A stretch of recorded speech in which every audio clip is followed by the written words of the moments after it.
பூமி உண்டு, புகழ்பெற்ற பொருட்கள் உண்டு, அங்கே விலை உயர்ந்த எண்ணெய் உண்டு, அங்கே விவேகமுள்ள மனிதன் உண்டு, அங்கே விவேகமுள்ள மனிதர்கள் தானும் உண்டு. அந்த யூதர்கள் வாழக்கூடிய தேசத்தில் என்ன நிலையாய் இருக்கிறது என்று சொல்லி இந்த வேதத்தின் மூலமாக நாம் ஆராய்ந்து பார்க்கின்ற போது அங்கே என்னெல்லாம் இருக்கிறது பாருங்கள்.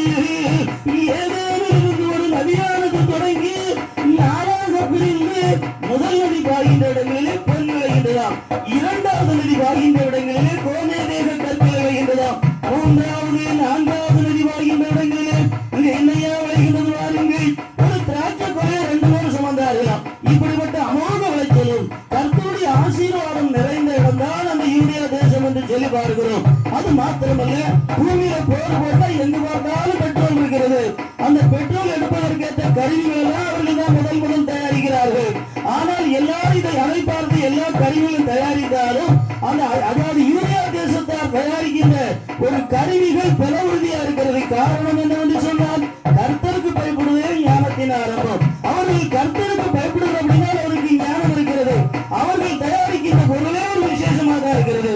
பாருங்க, நம்ம நாட்டில் இப்பொழுது 300 ரூபாய்க்கு ஒரு சேலை வாங்கலாம். ஆனா அங்க உள்ள சேலை 3000 ரூபாய் இருந்தாலும் அழகா இருக்குக்கா, சாயம் போகாதக்கா, அந்த வெளிநாட்டு சேலை ஒண்ணு வாங்கியே தீரணும், சாப்பிடாம இருந்தாலும் பரவாயில்ல.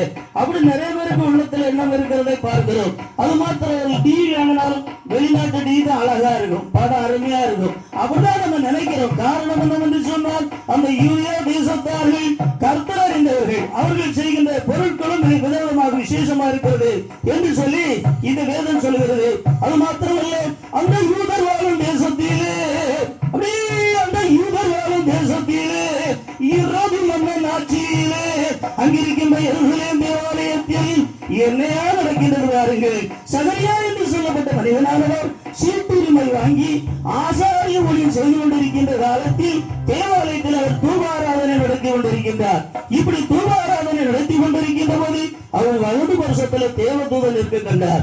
இந்த தேவதூதனை கண்டு இந்த சகரியாவாகி ஆசாரியன் பயந்தார், நடுங்கினார், தலைவிழுந்து நிற்கின்றார்.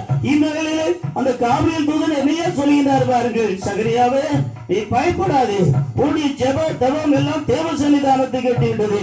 உனக்கு ஒரு நிந்தை இருக்கிறது, அந்த நிந்தையை நீக்கும்படியாக நான் இங்கே கலந்து வந்தேன் என்று சொல்ல, இப்பொழுது அந்த சகரியாவாகி ஆசாரியன் என்ன நினைக்கின்றார் என்று சொன்னால், ஆஹா, எனக்கு ஒரு நிந்தை இருக்கிறது, நான் மலடன், என் மனைவி மலடி, ஆக இப்படிப்பட்ட நிந்தை எங்களுடைய வாழ்க்கையில் இருக்கிறது, இதை நீர் என்னையா செய்ய முடியும்? அதாவது எனக்கோ சரி, அதாவது வயது முதிர்வதாகி